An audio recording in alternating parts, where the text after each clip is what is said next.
श्री अन्न की खेती खुशियां है देती।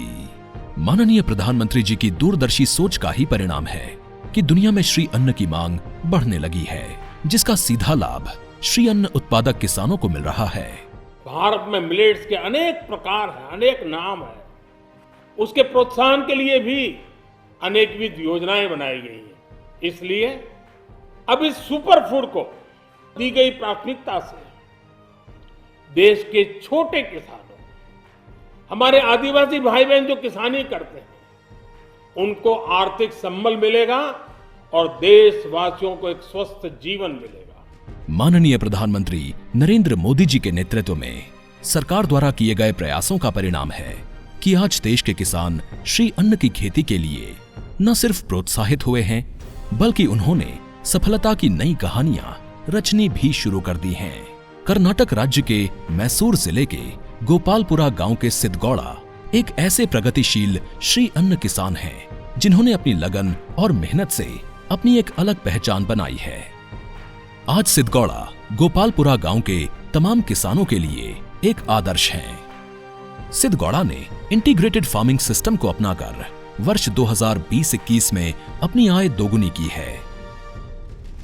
पहले आप श्री अन्न बिखेर कर खेती करते थे तो 14,000 रुपए प्रति एकड़ की कमाई करते थे, लेकिन क्यारी की तरह लाइन लाइन से रागी की फसल को उगाकर आपने 28,000 रुपए प्रति एकड़ का लाभ प्राप्त किया है।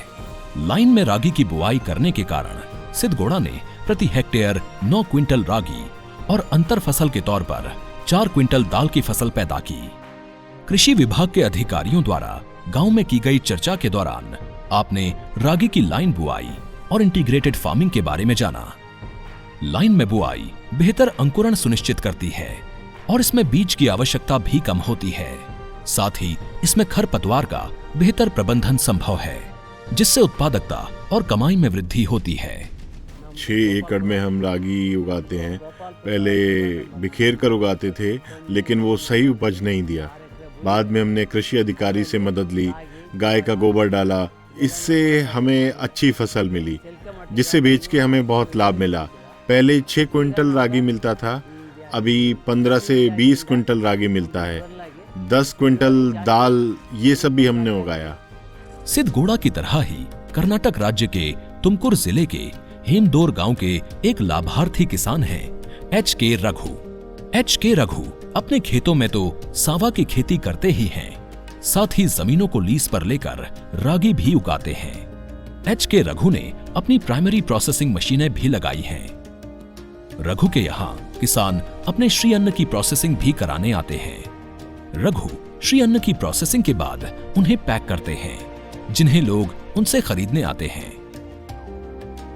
साथ ही वो पैक्ड श्री अन्न की मार्केटिंग शहरों में भी करते हैं। जो भी मैं ग्रो कर रहा हूँ उसे अपना ही मिल में तैयार करता हूँ और बेचता हूँ। अगर मैं सिर्फ रॉ मटेरियल बेचूंगा तो मेरा लाभ कम होगा। हम तैयार किया हुआ सांवा को बेचेंगे तो लाभ ज्यादा है, 25% एक्स्ट्रा मिलता है लाभ। एच.के. रघु आसपास के किसानों को श्री अन्न की खेती के लिए प्रेरित भी करते हैं। तुमकुर जिले के भूपसेंद्रा गांव के किसान कृष्णप्पा डी ज्वार और कोडो की खेती करते हैं।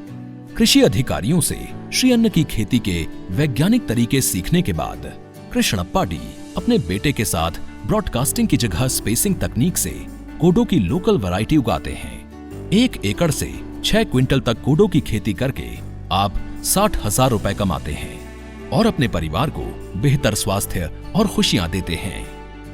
मैं कृष्णप्पा का बेटा हूँ।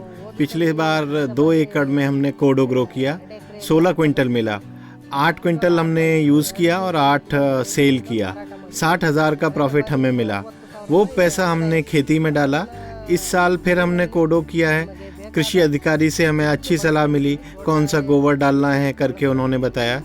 कोडो के बीच में हमने तुअर दाल डाली, जिससे हमें और लाभ मिल गया, इसलिए हमने अंतर फसल के तौर पर तुअर दाल को डाला।